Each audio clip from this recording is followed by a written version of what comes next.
والبلد الطيب يخرج نباته بإذن ربه والذي خبث لا يخرج إلا نكدا كذلك نصرف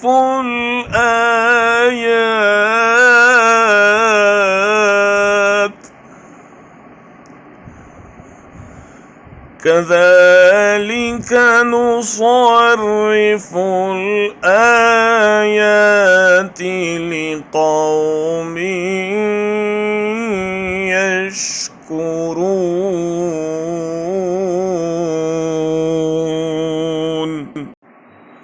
और जो ज़मीन पाकीज़ा है निकलता है उसका सब्ज़ा हुक्म से उसके रब के, और वो जो ख़राब है नहीं निकलता मगर जो नाक़िस है। इसी तरह हम फेर फेर कर बयान करते हैं आयतों को उन लोगों के लिए जो शुक्र करते हैं। And the land which is pure comes forth its vegetation by the permission of its Lord, and that which is sterile, nothing comes forth except sparsely. Thus do we explain the verses for a people who give thanks.